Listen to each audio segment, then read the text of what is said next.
नमस्कार दोस्तों, कैसे हैं आप लोग। उम्मीद करते हैं स्वस्थ होंगे, मस्त होंगे और अपने अपने काम में व्यस्त होंगे। दोस्तों, विगत दिनों सीबीएसई हाई स्कूल और इंटरमीडिएट के रिजल्ट डिक्लेयर हुए और आज न्यूज़पेपर में एक समाचार पढ़ने को मिला। हिंदी ने रिजल्ट बिगाड़ा। हिंदी जो हमारी मातृभाषा है, बहुत प्यारी भाषा है, इसको समझना बहुत आसान है। लेकिन आजकल के बच्चे जो सीबीएसई में पढ़ते हैं और उनके पेरेंट्स जो बच्चों को सीबीएसई में पढ़ा रहे हैं, उनकी एक ही सोच है, हिंदी हिंदी तो हमारी मातृभाषा है, हिंदी तो हम घर में बोलते हैं, हिंदी तो बच्चा कर लेगा। बच्चे भी सोच लेते हैं हिंदी तो हम कर लेंगे, बाकी अंग्रेज़ी में, साइंस में, मैथ्स में, एसएसटी में, सब में मेहनत करते हैं, लेकिन हिंदी को दरकिनार कर देते हैं।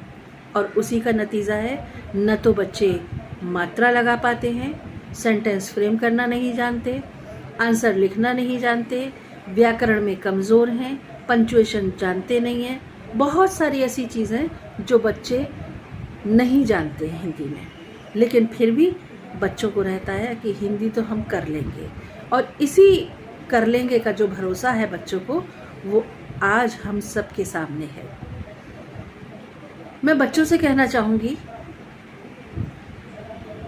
अगर एक भी सब्जेक्ट में हमारे नंबर कम हैं और सब्जेक्ट के देखते हुए, तो रिज़ल्ट पे असर पड़ना स्वाभाविक है।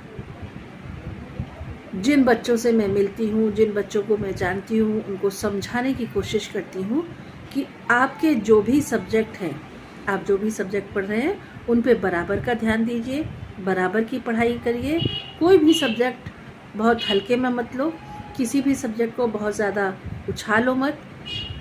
किसी भी विषय के बारे में मैं यहाँ नहीं कहना चाहूँगी, सभी विषय बहुत अच्छे होते हैं, अपनी अपनी जगह सभी विषय की इम्पोर्टेंस है। अगर आप हिंदी पढ़ रहे हैं, हिंदी की अपनी अलग पहचान है, अंग्रेज़ी की अलग है, लेकिन बच्चे और पेरेंट्स अंग्रेज़ी पे ज़्यादा ध्यान देने लगे हैं। पेरेंट्स को भी लगता है सीबीएसई में एडमिशन कराया, बच्चा अंग्रेज़ी जानना चाहिए। ठीक है, आप अंग्रेज़ी में काम करिए, अंग्रेज़ी को जानिए, खूब पढ़िए, लेकिन इसका मतलब ये तो नहीं कि हिंदी को दरकिनार कर दें। अभी फ़िलहाल कुछ दिन से यही देखने में आ रहा है कि जो बच्चे हैं सोच लेते हैं हाई स्कूल तक हमें हिंदी पढ़नी है। सीबीएसई वाले, उनकी सोच होती है ये कि हाई स्कूल तक हमें हिंदी पढ़नी है, उसके बाद हम हिंदी छोड़ देंगे, हमें हिंदी पढ़नी ही नहीं है। क्यों भाई, ये कौन सी सोच है? क्या आप हिंदुस्तान में नहीं रहते? क्या आपको हिंदी नहीं आनी चाहिए? क्या आप हिंदी को नहीं जानना चाहिए? आपको जानना चाहिए। अगर आप कहीं जाते हैं और बताते हैं कि हम हिंदुस्तान से हैं, हम भारत से हैं, तो हमारे भारत की मातृभाषा है हिंदी, और उसी को हम जानते नहीं हैं। कैसी विडंबना है।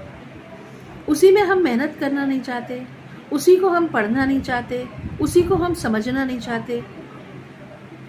ये जो रिज़ल्ट आया है पिछले दिनों, इसमें ख़ास तौर से पॉइंट आउट किया हुआ है कि बच्चे मात्राएं नहीं जानते हैं, बच्चे पंक्चुएशन नहीं जानते हैं, बच्चे व्याकरण नहीं जानते हैं, बच्चों की राइटिंग बहुत ख़राब है, तो नंबर आखिर किस पे दें?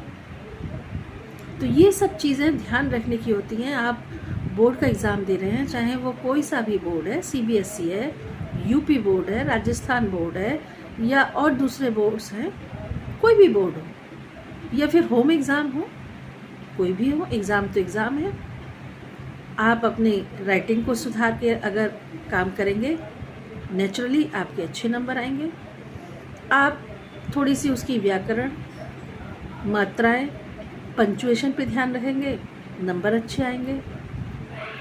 यहाँ तक देखने को मिला कि कुछ बच्चे जो पढ़ने में तो अच्छे हैं, लेकिन उन्होंने पेपर को ढंग से पढ़ा नहीं, उससे पहले ही लिखना शुरू कर दिया, और जो क्वेश्चन पूछा गया था प्रॉपर उसका आंसर ही नहीं लिखा।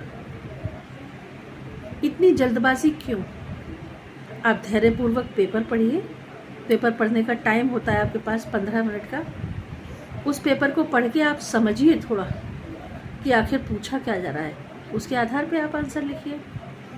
देखें कौन नंबर नहीं देगा, देखें कैसे नंबर नहीं आएंगे, लेकिन नहीं, जल्दबाजी रहती है। इसी तरह से बच्चे व्याकरण पढ़ना पसंद नहीं करते हैं, व्याकरण नहीं जानते हैं, व्याकरण में नंबर कम आते हैं। और सबसे बड़ी बात, विद्यालय में बच्चे टीचर से पढ़ना इतना पसंद नहीं करते हैं जितना इंटरनेट से पसंद करते हैं। और इंटरनेट की हिंदी क्या होती है आप और हम सभी जानते हैं। सेंटेंस फ्रेमिंग प्रॉपर नहीं होती, बच्चे भी नहीं जानते, जबकि क्लास में टीचर बताती हैं किस सेंटेंस को कैसे फ्रेम किया जाता है। अभी हम भविष्य की बात कर रहे हैं, वर्तमान की बात कर रहे हैं, कहाँ की बात कर रहे हैं, भूत में आ गए, भविष्य में आ गए, पता ही नहीं है हम कहाँ चल रहे हैं, कहाँ से शुरुआत की और कहाँ एंड करना है हमें, बच्चे जानते ही नहीं हैं। यही फ्रेमिंग होती है। अगर आप वर्तमान की बात कर रहे हैं तो वर्तमान में ही चलिए, भूत की बात कर रहे हैं तो आपको भूत में था ही लगाना है। ऐसा था, वैसा हुआ था, उस समय ऐसा था, उस समय ये होता था, इस तरह से करना है। ऐसे नहीं कि आपने था से शुरू किया और है पे ख़त्म कर दिया। तो इस तरह से अगर हम ध्यान रखेंगे तो कोई कारण ऐसा नहीं बनेगा कि हम नंबर न ला पाए।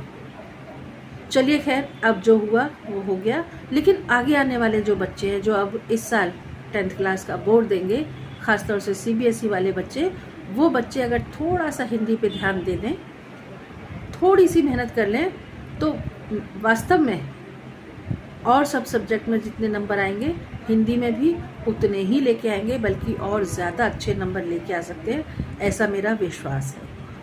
हिंदी बहुत ज़्यादा टिपिकल नहीं है, बना दी गई है। हम भारत में रहते हैं, हमारी मातृभाषा है, हमारे देश की भाषा है, हमें जानना चाहिए, समझना चाहिए और काम करना चाहिए हिंदी में। नमस्कार।